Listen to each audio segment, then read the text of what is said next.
Hello, welcome to the Module 6 of the training course How to Develop a Successful High-Quality Rural Tourism Strategy. Today, we're going to be focused on collaborations and communities, mainly new methodologies for creative collaboration. Let's dive right in and look at our table of contents. Firstly, we will be defining tourism networks, what they are, what types of tourism networks exist, and a deeper look into how to set up one. Then we're gonna look at the benefits of tourism, mainly rural tourism, for local development. In sum, how the rural tourism help the development in terms of the economics and social benefits for the locality where it is present. Then we're gonna look at the tourism value chain in rural settings. Basically, what are the actors of this tourism value chain and how can we create value in tourism? It is also a great opportunity to take a deeper look into an exercise that you've prepared to make sure that you can use this tourism value chain in a practical way. Finally, we're gonna learn more about the new methodologies for collaboration, namely co-creation, co-working, competition, and collaborative economy. In sum, all the new methods and strategies that are being used for tourism networks. The goal is, by the end of the model, to have an holistic view in the different components of collaboration in rural tourism. So, what are our learning outcomes? First, we want to understand the definitions of tourism network, identify the different types of tourism networks, recognize the influence of tourism on local economic development, identify the challenges and opportunities for partnership networks, and use a value chain tailored to tourism activities. Lastly, but not the least, identify novel methodologies of collaboration, and finally apply these strategies to our daily work or daily organization. So let's dive into our first chapter, defining rural tourism networks. Before starting, it is extremely important to first have a clear definition of what a rural tourism network means, or a network as well. It can be characterized as a form of partnership involving different and interacting elements, which include tourists, enterprise, institutions, and the host community. In sum, a network is the way of collaboration between the different actors in the tourism sector, but it can go beyond that, involving also the society, the community where the tourism product or service is located, and also national and local agencies, being private or public ones. Something that it is really important to keep in mind since the beginning is that community tourism planning and overall policy making regarding the tourism network is highly diverse and complex, being the complex power dynamics, information and knowledge exchange, or overall operationalization of activities. With this in mind, we look at some examples and some optics to analyze tourism networks, but feel free and optimize to look it more into your own case and into other examples, being different actors or different agencies that might be provide a good way to analyze tourism networks. And soon we're gonna look into the different ways of cooperation and collaboration between actors in a local level, national level, and international level to develop a tourism product or service.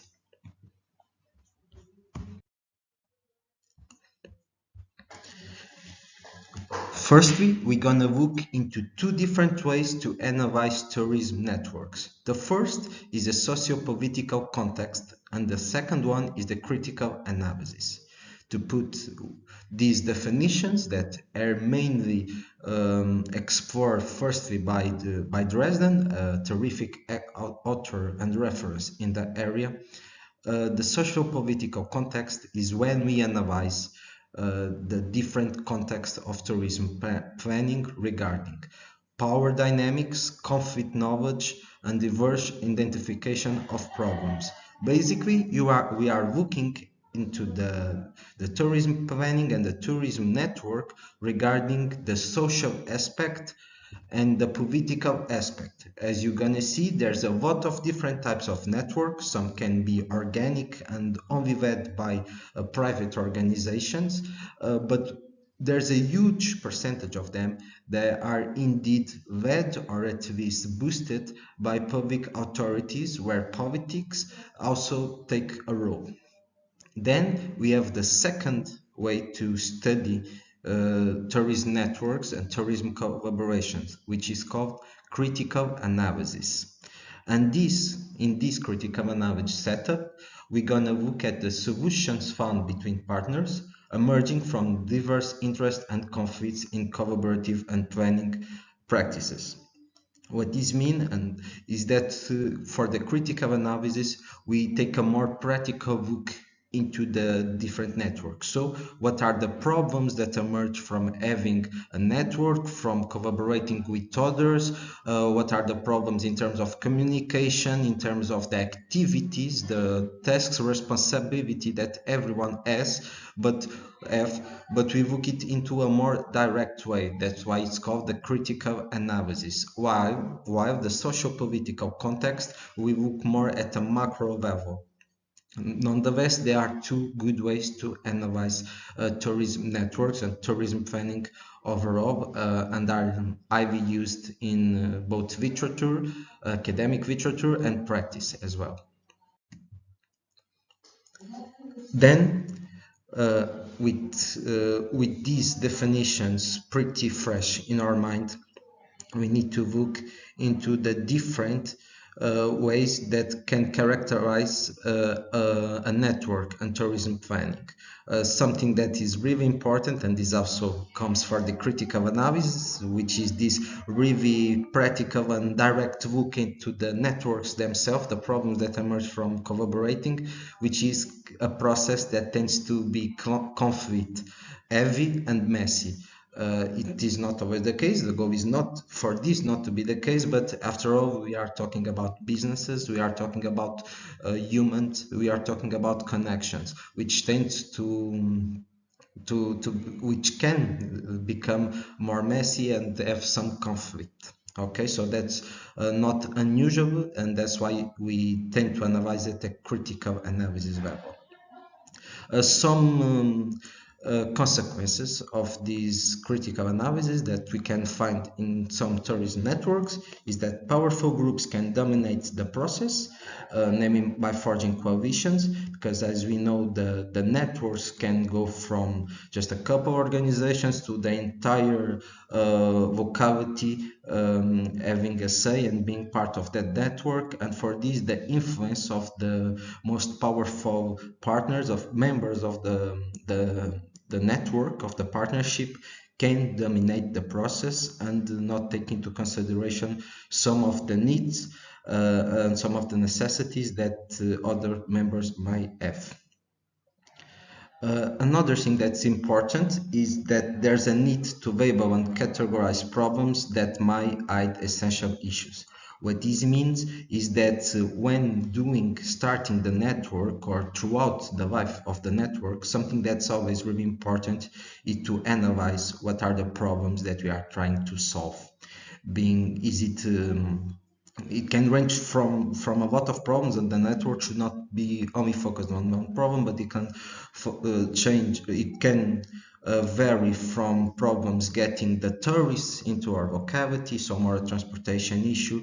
It can ranging from trying to create a more comprehensive tourism service. It can range from making sure that when a tourist goes to our location to stay at a hotel or any other place of accommodation, also goes to the local restaurants, that create a strategy and network to try to boost that.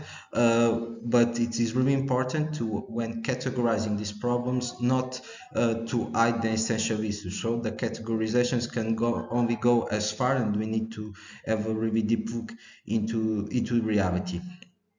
Then another thing that's important, that can be a consequence and needs to be addressed usually, is that when the network is political driven, political decisions might lack the necessary data. And it is important, and I'll make a stop here, it's not only when the network is political driven or driven by a public organization, because as we know, the political decisions regarding tourism politics tend to have a high impact on the network and in all the actors, members of the network. And sometimes these actions, these policies, don't take in mind the necessary data to act. Of course, this can influence more than just the networks, okay? And the final point, which is also really important, is that planning may stay in paper and not be followed or understood or even accepted by the network and by the locality and the planning. What this means, and we're going to see some examples, mainly when the network are more organic, the planning that is done, so the operationalization of the task, so which member has each task, what are the responsibilities of each member, and how are we going to implement that. Sometimes in practice we don't necessarily see, or we don't necessarily analyze what is in theory. Okay, so it's really important to create easy follow-ups, or depends on the type of network and the experience of the members, but to make sure that network is indeed effective and it has a practical role, and not only stays in paper that there is a network and there are some responsibilities. And this is one of the four main points, consequences of this planning process. Now, after looking at the consequences and the different points to take into consideration in terms of networks and collaboration, we're gonna have a look into governance. Governance concerns the way of governing, ruling, or steering societies, and can include multiple actors. In practice, governing is the way that we act, that we interact within a local, national, or international level. And when we refer to this, we mean the horizontal perspective of governance, and that horizontal perspective and governance itself, it goes from the political aspect to the economic and to the administrative affairs. So basically, there is governance in every aspect, and there are tourism governance when we have a formal or sometimes non-formal way of putting actors together, members from entrepreneurship to public organizations to policy, and that's what governing means. And then there's also the vertical aspect of governance, which you can look it from a top-down perspective, which is how do we include society and community in the management of governance. So it can go from a really participatory type of governance where there is checks and balances, when society, everyone is included in this aspect. It can go from really collaborative approach to more to a different type in verticality, which is when governance is led by one or few actors, and there isn't really much intervene between civil society and the members, the actors of the governance, of the management.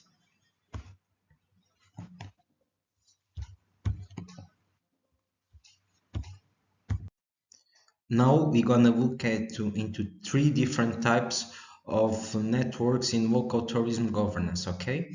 The first one is lead organization governance networks. What this means is that this network is led by one central organization, okay? That has the role of coordinator, promoter, enabler, and this one organization has more power and has more responsibility on the dynamization of the network.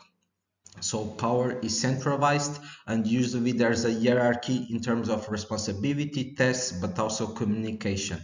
One of the cons of this type of networks is that they tend to be less communicative and less collaborative between its members. Okay, since there is one that especially more power and is responsible for coordinating the network. Something to keep in mind also as we look to the two other types is that these are general descriptions. Okay, of course we can find lead organization governed networks where the leading organization makes sure there are dynamics and activities to include all partners in the decision process and in the communication, without having this hierarchy of communication. Now we're going to look at the second type of network in local tourism governance, which is participant governed networks. These networks are composed of members that are more equal in power, and they tend to be less formal and more organic. So they don't necessarily develop only by invitation, but they can also happen organically when actors, when enterprises come together and decide to create a cooperation network. Okay, they are also the centralized, since we don't have that one leading organization that acts as a promoter. Is a responsibility divided by partners, and they are really dependent not on the network itself usually, but also the human and social capital of each of these members. So the people that make part of these participant governed networks, they themselves need to be recognized by the community, by other enterprises as credible, and to move the network forward. There's pros and cons to these type of networks. Of course, a pro is that is a much more the centralized type of communication and type of deliberation. So when one has to make a decision, it usually has the input of all its members on the equal manner. But one of the cons is this much easier for these types of networks to fall away. And what we mean by that is, as you remember, one of the consequences of type of networks is to not only stay in paper, or to in practice have activities, have dynamics that promote the network. With this type of networks, it is more usual. Okay, it is not a general rule, but it is more usual for the practical activities to fall a little bit. The last type of network that we're going to present are local tourism organizations led industry network.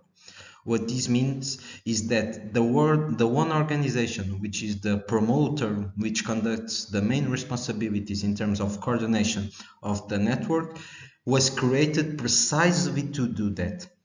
We can think about this in terms of public organizations that are created to foster network in a specific region, in a specific locality.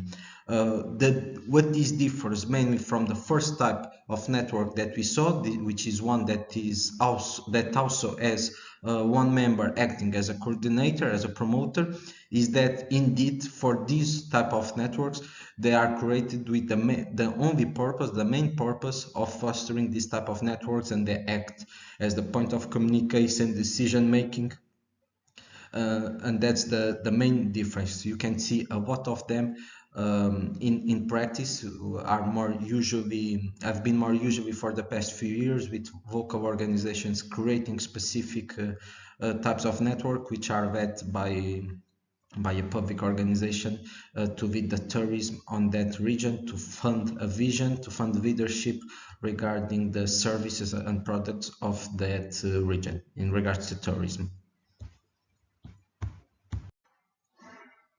After looking into three different types of networks in tourism governance, we are now going to take a look into how we can analyze these networks.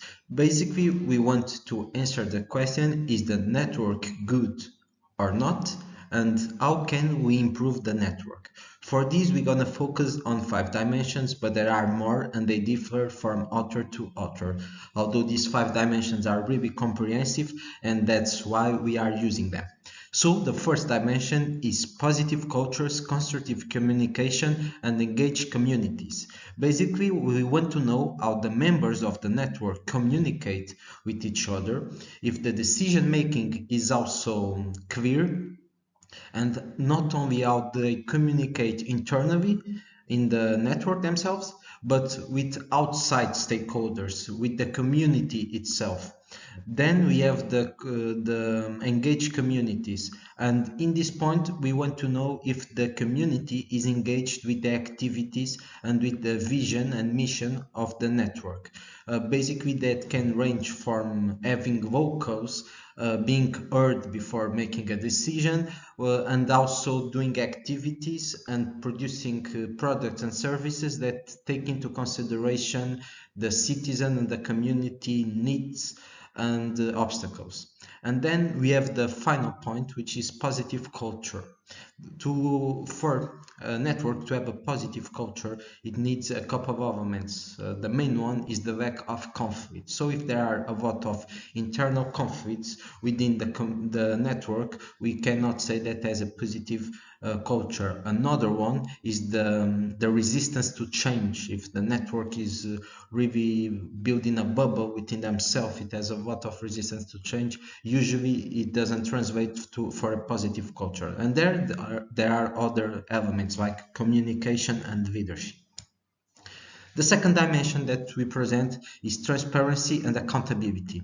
In terms of transparency, is if the network can provide to its own members and to the community and external people and stakeholders what they do, how they allocate resources, how they allocate funds, if they use funds, external funds, how the decision process is made, what are the responsibilities of each partner, and that's what we call transparency. If everyone internally and externally has the knowledge about that, mainly internally, okay, because it can happen within the network. Not all members know exactly what is being done and how the resources are being used.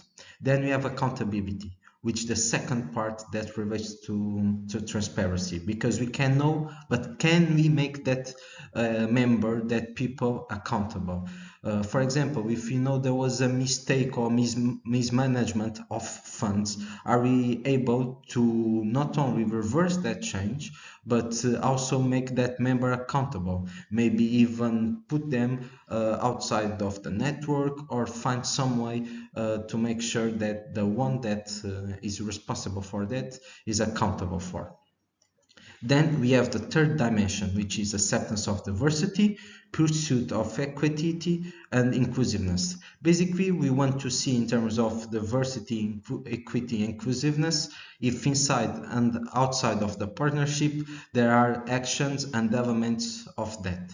So if the network is diverse, both in terms of the type of actors that are present in the network, but also in terms of the profile of the people in charge of the network, okay? In terms of equity, if there is indeed a trying of having all members, if not with equal powers, because it can differ as we saw from network to network, but at least a sense that each partner has a voice and is able to influence decision making.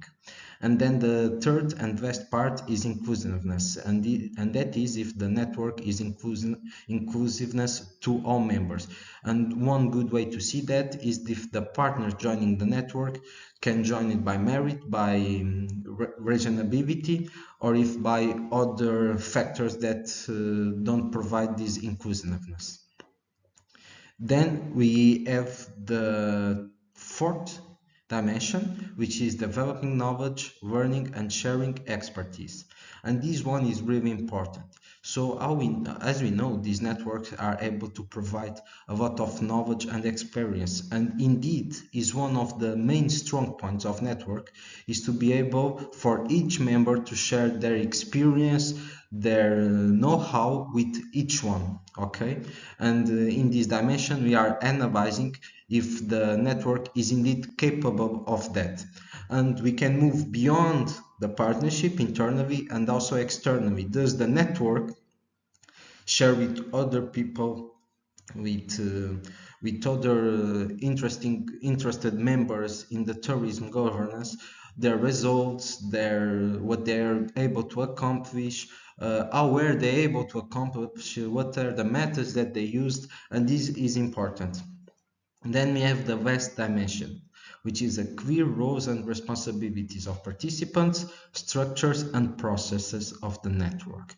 And this one is also really straightforward, but what we are analyzing is if within the network, the roles and the responsibility of each member are clear. If there is a hierarchy, is the hierarchy clear? Is the structure clear? What are the processes that are being used? Is it more formal meetings? Is there even a governing body of that network? Of course, this can vary, as we saw in VET participant networks, which are more organic but also less formal. There's sometimes a problem with defining clear roles and responsibility. Nonetheless, this is a good way to analyze a rural tourist network. We are now going to look into the integration of locals, so people from that region, from that country, into tourism governance. And for that, we're going to have a really quick overview into the evolution of tourism governance as a definition and how it is used throughout history. So first, we have the classical tourism governance design, which is really focused on space, physical planning and land use. Basically, the main goal of tourism governance on the early years, during the early years of tourism governance, was to decide which member, which business gets that space, that specific territory, and it was a lot more focused on that. Then we have the emerging tourism governance design, and this is mainly correlated to this specific point, which is the integrating of government, business, and community into the tourism governance. So while in the classical one it was usually more publicly driven, in the emerging tourism governance we have a ever more important place for the business, for the enterprises, and for the community, and the community are the locals. This provides efficiency, this provides transparency, and most important, it provides accountability. And then we have also a quick view into the vocals role, which is basically what has been happening more recent, which is a focus on the participation of vocals, including them. This can be done either by learning about their needs, what does the vocal think about the tourism products and services that are being done in their territory. Does it change their way of life? Does it have any consequences?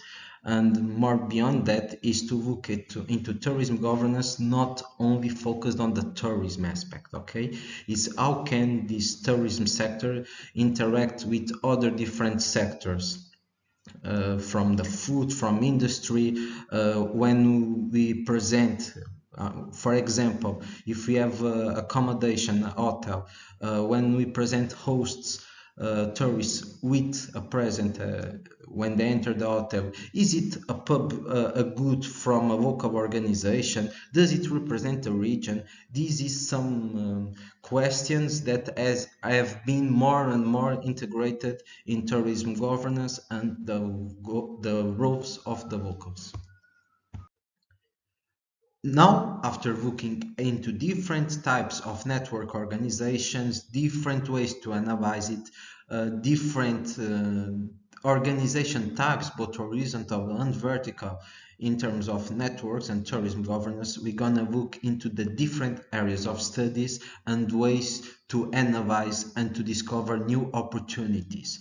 What we mean by this is that we can look into tourism governance, for example, from environmental sustainability view. In this case, we're gonna find opportunities that promote sustainability. We can look it into a more purely economic type of analysis. In this way, we want to assess what are the economic benefits, the local development opportunities.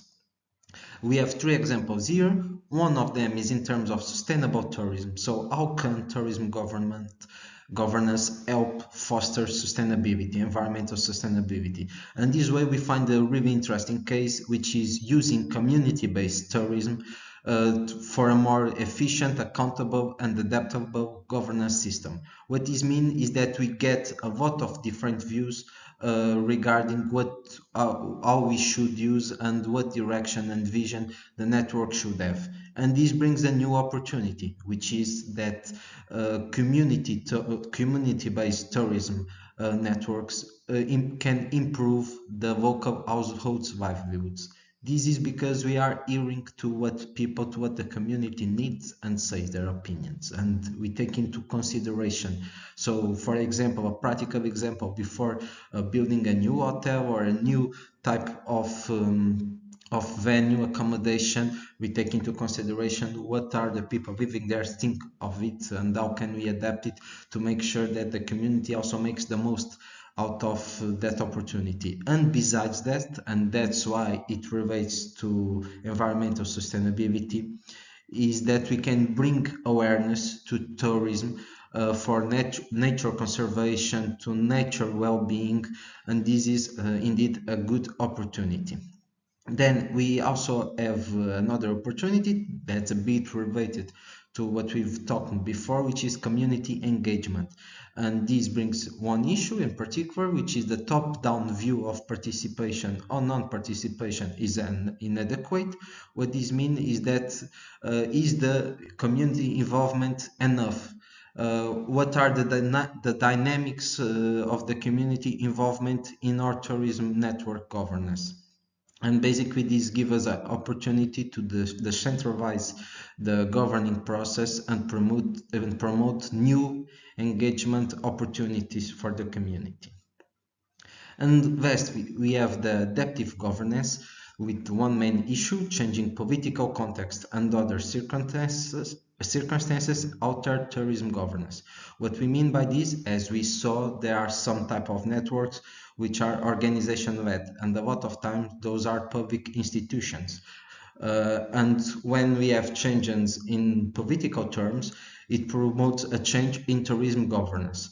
For this, also gives an opportunity, which is to become less dependent on these changes and become more resilient to them, mainly by social learning, where actors ranging from private and public organizations share knowledge and cooperate and co-produce new products and services.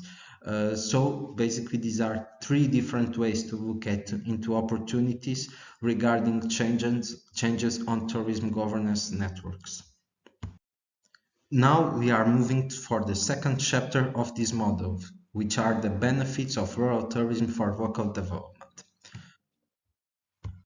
First, we need to understand what is the role of tourism in local and regional development, mainly economic development. As we know, it has been increasing for the past century, is ever more present and fundamental, the existence of a good tourism strategy and good tourism governance for the development of rural areas. And this is because of a couple of factors. The first one is globalization. And a lot of people have been leaving these rural areas, which give us a lack of economic opportunities, of entrepreneurship opportunities, in which tourism and rural tourism benefits and can bring forward new players and new also job opportunities. The second one is the financial crisis, which indeed brought a lot more difficulties for these same rural areas. And last, we have the overexploitation of natural resources. So a lot of these areas which survived and depended on agriculture and exploration of resources find themselves in a situation of overexploitation. They cannot use those resources and commercialize them as much as they could in the past. Besides this, also in terms of globalization, right now, all these areas have to compete with producers coming from other places, and sometimes, a lot of times, mainly in the European Union, from other places, they tend to be cheaper and easier to produce, although they may lack some quality. With all these factors combined, it brings forward the importance of rural tourism for the regional development.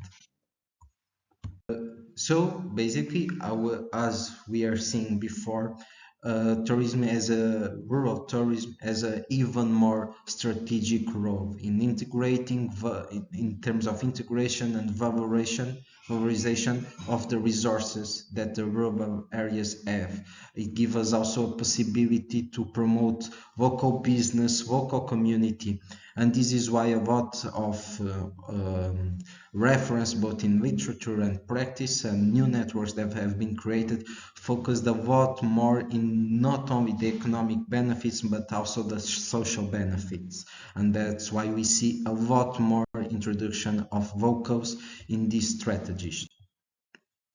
Now we present some of the advantage that networks bring to rural tourism. One of them is of complementary nature. So we know that the interaction between the different members of networks and the different businesses in the rural area uh, bring a lot of complementary resources that can be used. We've been giving a lot of examples. Someone that, for example, produces tables, if they have a new building, a new venue dedicated to tourism being built on their region, it brings the opportunity for all those services and products to come from the region itself. So it's really complementary. It also goes to more specific tourism products and services. We see with accommodation, with restaurants, there's a lot of interconnection there. So the more people that come in for that rural for that tourist product and service, we're also going to stay and use the local stores, the local, and give value to the local businesses. Then we have the integrated product. While the complementary is more related to the individual business that can benefit from the same outcome in terms of number of tourists, quality of the tourism, the integrated product or service means when both enterprises, both companies build a different and a better integrated product or service. We can give this example that is being used more and more, which is to create a tourism roadmap. So when someone visits the region, they do not only focus on that specific attraction, but it is offered as a complementary, as integrated product to all other activities as well. So someone can go visit the mountain or the vocal lake, and at the same time they have the bus or some sort of transportation waiting for them that's gonna bring them to the local restaurant and then to some sort of attraction like a castle or some other type. And this is the integrated product, and they can vary. There's a lot of examples of that. And last, we have the value creation. This is mainly focused on small and medium enterprises, but indeed, by having a network, it is possible to foster innovation, knowledge, and expertise sharing that otherwise would be lost. So, for example, if one enterprise, one company in tourism has knowledge and expertise regarding that topic, it is much better to share it with the other actors and vice versa to bring more complementary knowledge and to be able to adapt to better products. At this point is really important, and although it may seem simple per se, the basis of all these networks are trust and friendship, create bonds of trust both in business and outside of it. Now we look into two different ways also to analyze rural tourism networks. We've been talking about them, even if not directly as it will be right now, which are informal and formal networks. There are a couple of differences between them. Informal networks tend to be established through already existing socioeconomic structure of the region. So if there are already businesses that work together in some sort of way, they tend to build this informal network, even if they are not completely aware of it, that it can be a network. Firm owners also tend to help each other to sustain the benefits of all involved. The link and size of the network change changes, but the exchange of information and businesses links are established. So there's a lot of communication and knowledge exchange in this type of informal networks. This is usually based on common goals and strategy, but don't have, as we see in formal networks, the formalization, the structure behind them in terms of institution of agreements. That's why also it is informal. And this is also a benefit and a con, because one of the consequences is if the goals are not completely aligned, if the trust isn't there for a short period of time or for some reason, since there are no agreements and there are no institutions behind it, it's much easier for the network to disintegrate.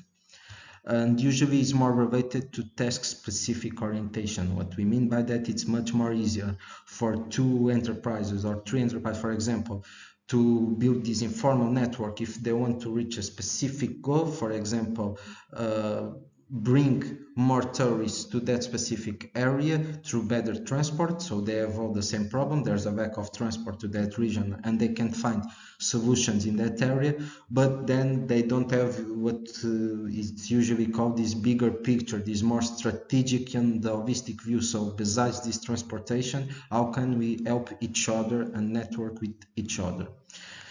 So these are informal networks. For the formal networks, of course, for it to be a formal, it is established by a local, national or European institution responsible for the tourism sector. That's what usually happens, but even if that's not the case, to it to be formal, it needs to have some sort of signed agreement, some sort of institution behind it that really establish that is a tourist network.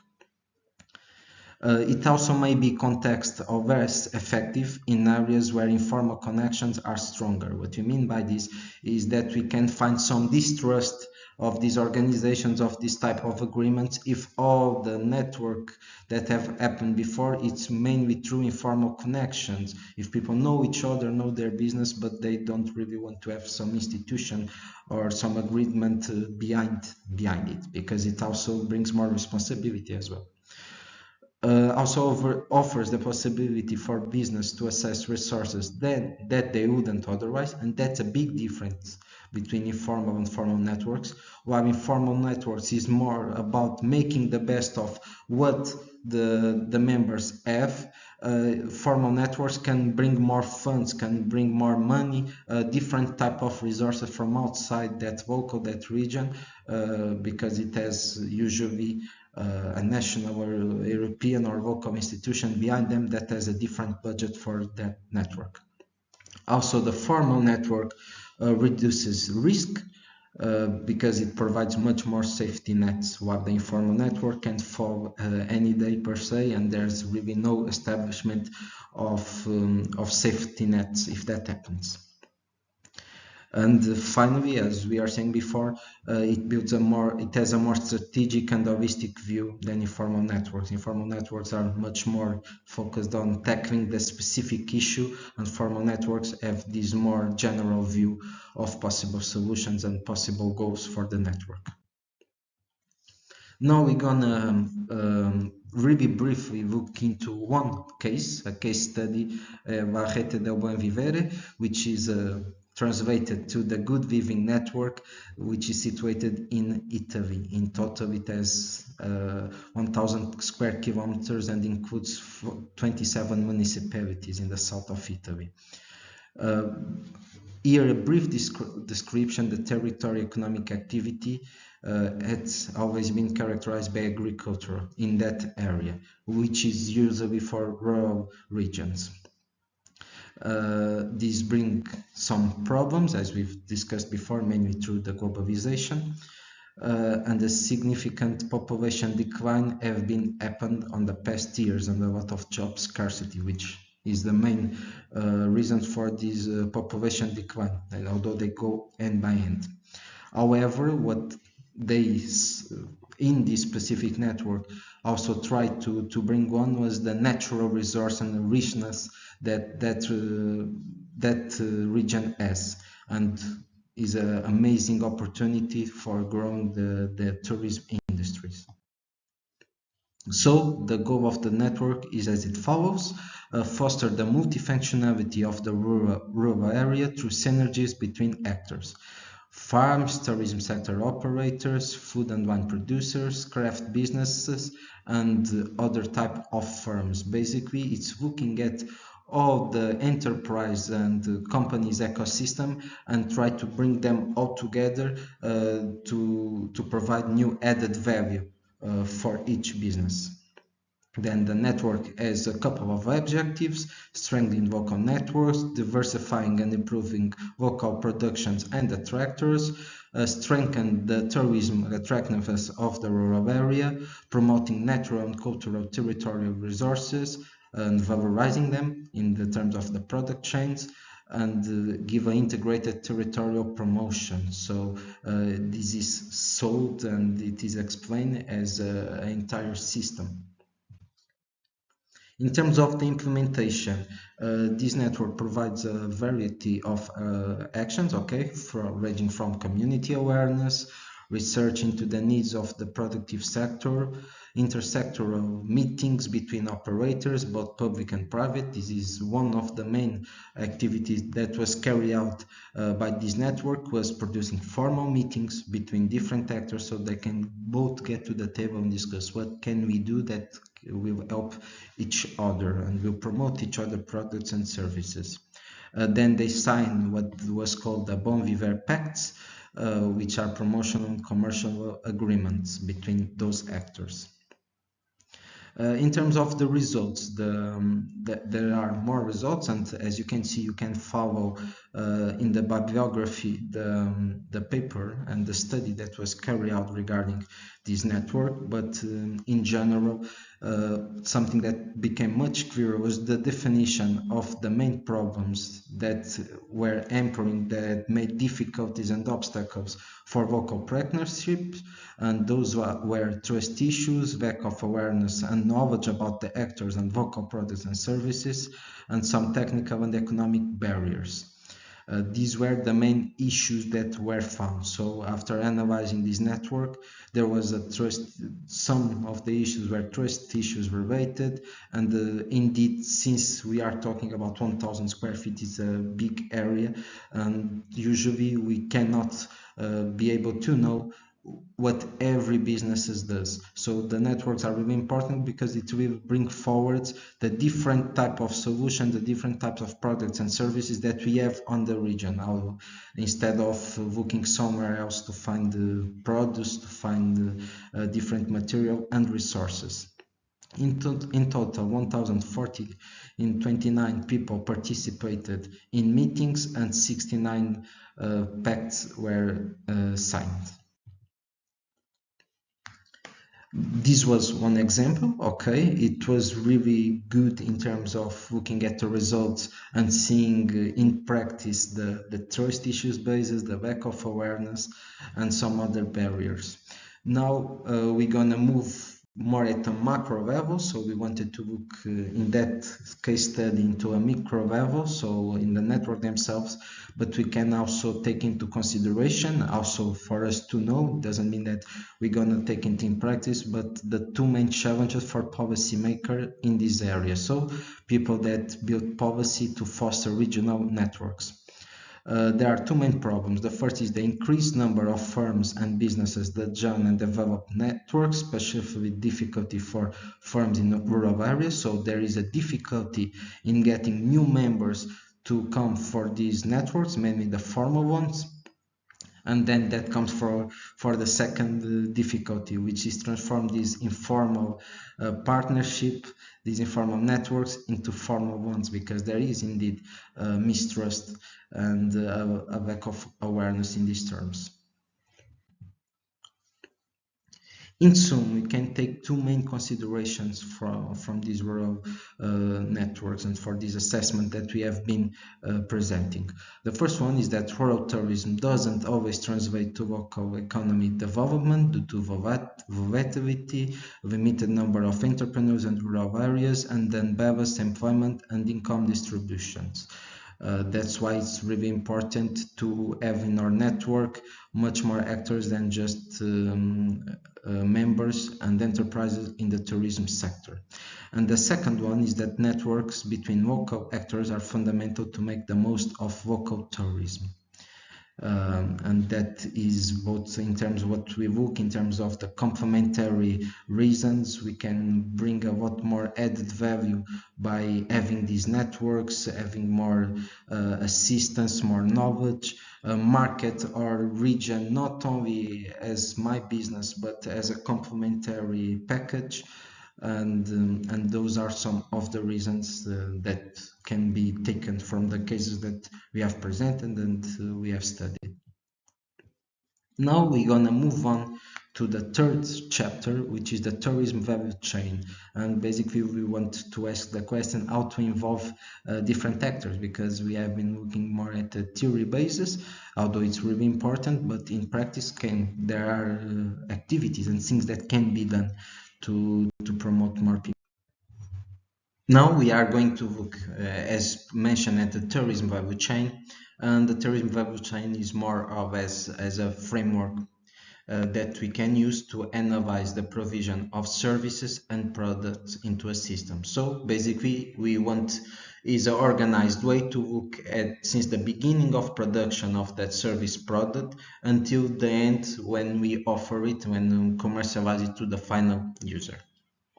By dividing these into different steps, which are usually called subsystems, we can analyze the different opportunities in each one. So we can identify opportunities in terms of production, in terms of distribution, and so on and so on, as we're going to see moving forward. There are two main logics where we can analyze it. One of them is the destination logic, which basically we put ourselves in the role of the tourist. So when I go to that area to use my service, my product, tourist product, how can I analyze it from the perspective of the tourist, of the user?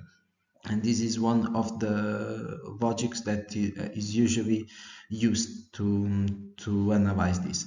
And the other one is the supply chain logic, which basically is looking at the different steps of production, being both material and immaterial ones, and at each step understand where new value can be added. In this case, we follow not the tourist, but the service and the product to the production process. They have different pros and cons. The destination logic brings a lot of value if you want to analyze it as the way that the tourist sees it, and what can we change to impact the quality of the experience, while the supply chain is a bit more logical. We look more into the production side. How can we cut costs? What partners can we find that are better suited for our need on that step? And those are the big differences. So after looking into both the destination value chain, seeing from the tourist footsteps, and from the supply value chain, looking at the production side of it, we can find different solutions to various issues. There's a lot of information on the table, don't worry. There's a easier way to analyze it, because basically we just want to provide some examples. So on the left side we have the issue. In this case, the issue is the area that we are exploring has a lot of wilderness, is remote and protected areas, has low population density, and as abandonment issues. This is really normal in rural areas. So looking at the destination value chain logic in terms of what the tourists can enjoy the experience more, there are some solutions that were found. One of them is creating guiding services that links the different sites, the different services. This can be done through online apps, through a flyer, to different ways, but the goal is to inform the tourists where they can go, how they can go there, and give a better overall experience. And then the second possibility is to provide also more self-services to bring more independence and flexibility to the user, the tourist. That's why we looking at put ourselves in the tourist footsteps. We can analyze it in this way. Looking at the supply value chain, some opportunities are to create different services in terms of hunting, in terms of forestry, even agricultural experiences. So we are building new services into the supply value chain and create new experience and added value for our product or our service. We also have nowadays a lot of investigative tourism, citizen tourist sciences, and participation in well-being projects. Moreover, another way is to create new media productions, connectors, for example, flyers, different presentations, videos that can also bring added value when we look it into the product value chain, the supply value chain. Then we have another issue which is agriculture and forestry landscapes and competition for resources. And for this, one of the solutions looking at the tourist perspective is creating animal-related activities, well-being services. So we already have the area, we already have the animals. We can both help the creation of a better environment for the animals while giving a new experience to the tourist. In terms of the supply chain, we can, for example, look into circular economy and understand how we can use these agricultural and forestry landscapes and lack of resources to use them more and to recover them and to use them again. For example, if we already have animal related well-being services and we also offer our meals to tourists, everything that is left over can then be used to feed the animals or for other type of activities, and that's a way to analyze it. We're gonna move forward and look into this exercise, which is to put in practice what we have been discussing related to the tourism value chain, and will become much clearer. We've discussed one possibility to analyze the tourism is through the value chain. We have the destination logic and the value chain logic. Within the value chain logic, there's a lot of models. We're going to use the customer flow model of value chain. For these exercises, the trainees are going to choose a rural tourism product and place and fit it into different stages of the value chain. At each stage, you need to identify 3 opportunities of partnership with local, national, or international organization. The goal is to think about partnership opportunities, collaboration, and networks at the different stages. So you have access to this template. If you want, you can also print the template and use it and write it directly in the paper as we have done. But basically the goal is simple. We already have it divided into the tourism value chain. So you have a part for travel information, reservation and booking. You have a part for information in the destination, accommodation and food, transport in the destination, different tourist attractions, after sales services, and so on. And the goal is to, in each step, identify 3 partners. Who? That's the first question. How are we going to involve them and why? What is the added value that they will bring in? For example, into the transport, into the destination, it would make sense to have a partnership with enterprise, with a company that provides this transportation, being public or private. So that is the goal, to look into this different aspects, these different subsystems as we talked before, and understand the added value that we can bring in at each stage. We're now gonna give you 20 minutes to do the exercise. You can stop the video or you can come back later and proceed with the lesson.